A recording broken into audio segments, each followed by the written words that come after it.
नमस्कार, मैं रचना शर्मा चढ़ती कला टाइम टीवी देख रहे सभी दर्शकों का स्वागत करती हूँ। आप देख रहे हैं हिंदी टॉप न्यूज। आज पूरा देश 74वां स्वतंत्रता दिवस मना रहा है। इस मौके पर प्रधानमंत्री नरेंद्र मोदी ने लाल किले की प्राचीर से देश को संबोधित किया। पीएम मोदी ने देशवासियों को स्वतंत्रता दिवस की बधाई दी। बतौर प्रधानमंत्री 7वीं बार लाल किले की प्राचीर से देश को संबोधित करते हुए पीएम मोदी ने कहा कि आजादी के पीछे लाखों बेटे और बेटियों का त्याग और बलिदान है। आजादी का पर्व नए संकल्पों के लिए ऊर्जा का अवसर है। पीएम मोदी ने अपने संबोधन में बिना नाम लिए चीन पर भी निशाना साधा।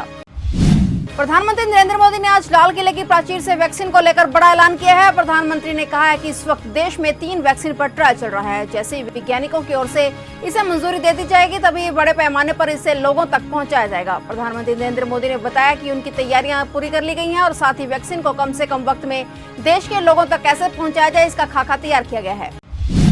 सुप्रीम कोर्ट ने बड़ा फैसला सुनाते हुए दिल्ली की आवासीय इकाइयों को डीसील करने का आदेश दिया है। सुप्रीम कोर्ट ने कहा है कि अतिक्रमण चिंता का विषय है, लेकिन अनधिकृत निर्माणों की पहचान करने और आवासीय संपत्तियों का दुरुपयोग रोकने के लिए 2006 में गठित निगरानी समिति अपने अधिकारियों को लांघकर कोई कार्रवाई नहीं कर सकती है। इसके चलते सुप्रीम कोर्ट ने दिल्ली की आवासीय इकाइयों को डीसील करने का हुक्म सुनाया।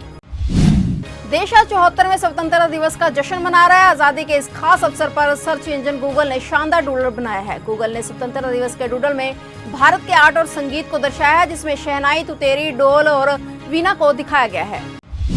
उत्तर प्रदेश की योगी सरकार ने राष्ट्रीय सुरक्षा अधिनियम के तहत जेल में बंद गोरखपुर के डॉक्टर कफील खान की डिटेंशन को 3 महीने के लिए और बढ़ा दिया है। बता दें कि 13 फरवरी को परामर्शदात्री समिति और अलीगढ़ डीएम की रिपोर्ट पर कफील खान को 6 महीने के लिए एनएसए के तहत बंद किया गया था, जिसे बढ़ाकर अब 9 महीने कर दिया गया है। यानी कफील खान अब 3 महीने तक और जेल में रहेंगे। पीएम मोदी ने कहा है कि अब एनसीसी का विस्तार देश के 173 बॉर्डर और तटवर्ती जिलों तक सुनिश्चित किया जाएगा। इस अभियान के तहत करीब 1 लाख नए एनसीसी कैंडिडेट को विशेष ट्रेनिंग दी जाएगी। इसमें भी करीब 1/3 बेटियों को ये स्पेशल ट्रेनिंग दी जाएगी। अमेरिका के टाइम्स स्क्वायर पर इस बार न्यूयॉर्क में रहने वाले भारतीय पहली बार 15 अगस्त को भारत का तिरंगा लहराते हुए देख रहे हैं। भारत के काउंसल जनरल रणधीर जायसवाल ने तिरंगा फहराया। फेडरेशन ऑफ इंडियन एसोसिएशन ने 74वें स्वतंत्रता दिवस मनाने के लिए खास इंतजाम किया है। न्यूयॉर्क की एम्पायर स्टेट बिल्डिंग भी हर साल की तरह इस बार भी तिरंगे के रंगों से जगमगाती नजर आ रही है। स्वतंत्रता दिवस के मौके पर देश को संबोधित करते हुए प्रधानमंत्री नरेंद्र मोदी ने आत्मनिर्भर भारत, लद्दाख में चीन के साथ विवाद, महामारी जैसे अहम मुद्दों का जिक्र किया। लाल किले से अपने भाषण में पीएम मोदी ने देश की बेटियों को भी सलाम किया। इस दौरान पीएम मोदी ने कहा कि लड़कियों की शादी की उम्र को लेकर सरकार समीक्षा कर रही है। प्रधानमंत्री ने कहा कि लड़कियों की शादी की सही आयु क्या हो, इसके लिए हमने कमेटी बनाई है। उसकी रिपोर्ट आते ही बेटियों की शादी की उम्र को लेकर भी उचित फैसले लिए जाएंगे। भारत में महाराष्ट्र ऐसा राज्य है जो महामारी की शुरुआत से ही संकट का केंद्र बना हुआ है। वायरस से बुरी तरह प्रभावित कुछ दूसरे बड़े राज्यों में ग्राफ नीचे आना शुरू हो गया है, लेकिन महाराष्ट्र में अभी भी इसका खात्मा होने के संकेत नहीं दिख रहे हैं। महाराष्ट्र में हर हफ्ते पिछले हफ्ते के मुकाबले ज्यादा केस सामने आ रहे हैं। भारत का दूसरा सबसे अधिक आबादी वाला ये राज्य अप्रैल के बाद हर दिन लगभग सबसे ज्यादा नए केस दर्ज कर रहा है। राजस्थान में मुख्यमंत्री अशोक गहलोत ने विश्वास मत हासिल कर लिया है, लेकिन उससे ज्यादा चर्चा सचिन पायलट की होती रही है। सचिन पायलट की बैठकों की सीट को लेकर मीडिया की सुर्खियां बनने के अलावा सियासी हलकों में भी चर्चा का विषय बनी रही।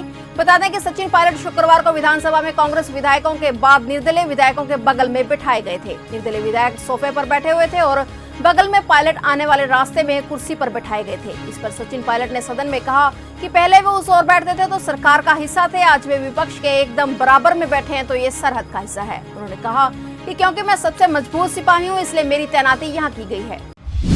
गुजरात के कई इलाकों में आसमान से बारिश की बूंदें कहर बरपा रही हैं। पिछले 48 घंटे से हो रही मूसलाधार बारिश के कारण सूरत के खाड़ी किनारे के इलाके में बाढ़ के हालात हैं। कई स्थानों पर 3 से 4 फीट तक पानी जमा हो गया है। प्रशासन अलर्ट पर है। गृह मंत्री अमित शाह ने मुख्यमंत्री विजय रूपानी से फोन पर बात कर हालात की जानकारी ली है और केंद्र की ओर से हर संभव मदद का आश्वासन दिया गया है। सूरत के इलाकों से लोगों को निकालकर सुरक्षित स्थानों पर पहुंचाया जा रहा है। उकाई और आंबली बांध में जल स्तर बढ़ने के बाद आसपास के गांवों को भी खाली कराया जा रहा है। पूरी दुनिया को महामारी बांटने के बाद चीन कई देशों के साथ तनावपूर्ण रिश्तों को बढ़ावा देने में लगा हुआ है ताकि महामारी को भूलकर दुनिया अब उसके इस चक्रव्यूह में फंसकर रह जाए। इसी सिलसिले में भारत, म्यांमार, जापान के बाद चीन ने अब रूस में भी घुसपैठ कर उससे दुश्मनी मोल ले ली है। चीन ने बकायदा रूस के एक शहर पर अपना दावा ठोक दिया है। Hong Kong, Taiwan, Tibet, south China सागर, डोकलाम और गलवान घाटी के बाद अब रूसी जमीन पर कब्जे की कोशिश की गई है। चीन ने अब रूसी शहर व्लादिवोस्तोक पर अपना दावा किया है। दरअसल भूमाफिया चीन का यह एक नई चाल है। महामारी के नए मरीज हर दिन नए रिकॉर्ड बना रहे हैं। पिछले 24 घंटे की बात करें तो देश में मरीजों की संख्या 25 लाख के आंकड़े को पार कर गई है। 24 घंटे में महामारी के 65,002 नए मामले सामने आए। इसके साथ ही 996 लोगों की जान चली गई। नए केस आने के बाद देश में संक्रमित मरीजों की संख्या 25,26,192 हो गई है। देश में अभी भी 6,68,220 एक्टिव केस हैं। महामारी से अब तक 49,036 मरीजों की जान जा चुकी है। वहीं राहत की बात यह है कि अब तक 18,08,936 लोग रिकवर हो चुके हैं। महाराष्ट्र में वायरस संक्रमण के 12,608 नए मामले सामने आए, जिसके बाद राज्य में कुल मामलों की संख्या बढ़कर 5,72,734 हो गई है। इस दौरान महामारी से 364 और मरीजों की मौत हो गई, जिससे मृतकों की संख्या बढ़कर 19,427 हो गई। महाराष्ट्र में महामारी के 4,01,442 मरीज ठीक हो चुके हैं। राजस्थान में वायरस संक्रमण से 13 और लोगों की मौत होने के साथ ही राज्य में संक्रमण से मरने वालों की कुल संख्या 846 पर हो गई है। वहीं रिकॉर्ड 1,278 नए मामले सामने आने के बाद राज्य में अभी तक कुल 58,692 लोगों के संक्रमित होने की पुष्टि हुई है। इनमें से 13,949 लोगों का फिलहाल इलाज चल रहा है। गुजरात में संक्रमण के 1,087 नए मामले सामने आए। इसके साथ ही संक्रमण के कुल मामलों की संख्या बढ़कर 76,569 हो गई है। इस दौरान 15 मरीजों की मौत भी हो गई, जिसके बाद मृतकों की संख्या बढ़कर 2,748 का आंकड़ा पार कर गई है। गुजरात में अब तक 59,522 मरीज ठीक हो चुके हैं। दिल्ली में 1,192 नए मरीज सामने आने के साथ ही राष्ट्रीय राजधानी में कुल वायरस संक्रमितों की संख्या 1.5 लाख के आंकड़े को पार कर गई है। 24 घंटे में महामारी से 11 लोगों की मौत हो गई, जिन्हें मिलाकर कुल मृतकों की संख्या 4,178 पर पहुंच गई है। उत्तर प्रदेश में भी पिछले 24 घंटे में 4,600 पॉजिटिव केस पाए गए। इसी के साथ यूपी में संक्रमितों की संख्या 1,45,287 हो गई है। 24 घंटे में महामारी से 55 लोगों की मौत हो गई, जिन्हें मिलाकर कुल मृतकों की संख्या 2,335 का आंकड़ा पार कर गई। स्वतंत्रता दिवस पर अटारी वाघा बॉर्डर पर भी जोश और जुनून दिखा। सीमा सुरक्षा बल और भारत तिब्बत सीमा पुलिस की ओर से समारोह का आयोजन किया गया और ध्वजारोहण किया गया। बीएसएफ के महानिदेशक और आईटीबीपी के प्रमुख एसएस देसवाल ने अटारी वाघा बॉर्डर पर राष्ट्रीय ध्वज फहराया। जवानों ने भारत माता की जय के घोष से पूरे क्षेत्र को गुंजायमान कर दिया। इसकी आवाज पाकिस्तान में भी दूर तक गई।